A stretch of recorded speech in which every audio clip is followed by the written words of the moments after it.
I've been doing a lot of nasal breathing lately on my runs, and holy, Makes a difference. that stuff is no joke. Brian McKenzie has given me some advices, and we've been implementing some of that. And yesterday was hard. 2 minutes running hard, nasal breathing, and then 2 minutes of just walking to try to calm down from the run. And it's kind of hard to figure out how to pace. And then I've also done it before where I'll run harder and jog and go back and forth between the two. But then it's hard to have much difference between the two because I don't have the capacity yet to go really hard.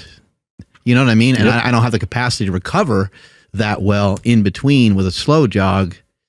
When I walk and I run, it's a little better, a little easier to manage. But man, it is. I think it's something that people should explore. I think people should work on it in their own way.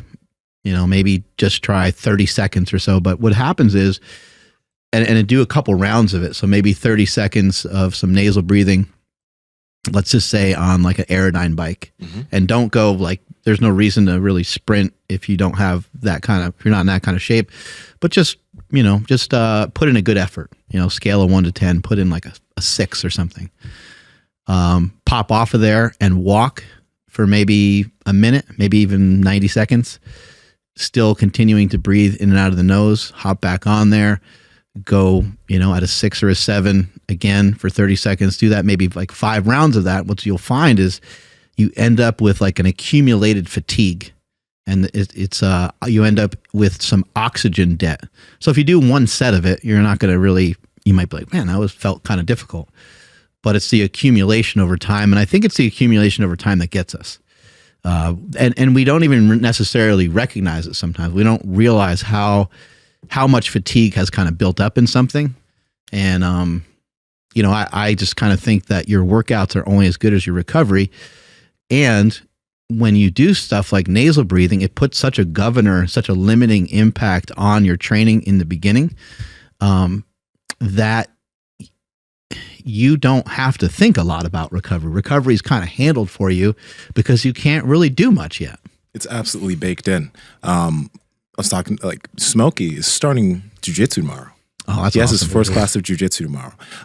Undefeated in judo, right? Yep. Undefeated. Yeah. Unbelievable. Champion. Pet Project family, we talk about meat all the time on the podcast because protein is essential for your health. That's why I partner with Piedmontese. And if you head to their website, they have so much different types of beef. They have beef sticks, beef jerky, tons of different cuts of meat. You should go check them out. Andrew, how can they learn more? You guys got to head over to Piedmontese.com. That's Piedmontese.com. And at checkout, enter promo code POWER to save 25% off your entire order. And if your order is over $150 or more, you get free 2-day shipping. Links to them down in the description as well as the podcast show notes.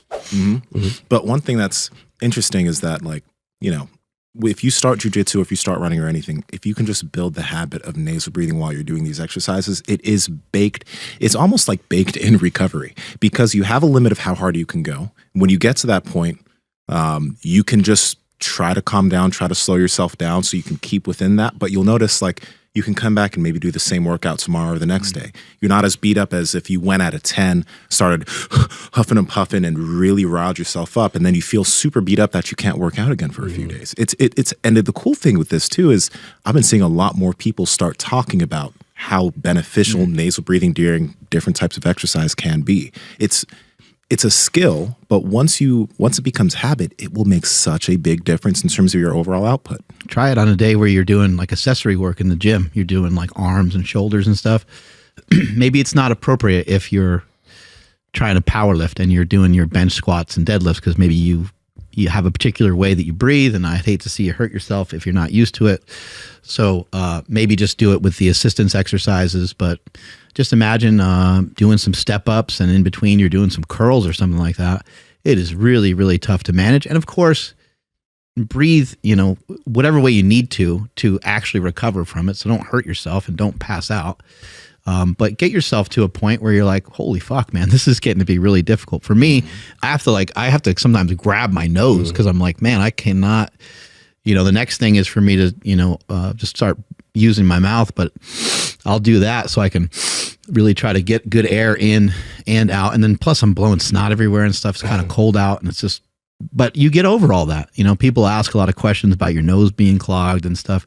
Once you start to practice this, you start to get around some of that. And I know there's a lot of people with like deviated septums and different conditions. So do so in whatever way that you can, but maybe over time, this is something that you develop and work on. Power Project family, we appreciate you checking out this clip. Check out another one. Just go check out another one. Or comment down below and let us know what you liked about this one. But we love you guys, and we're going to keep bringing you the heat. So comment, subscribe, and all that good stuff, okay? Peace.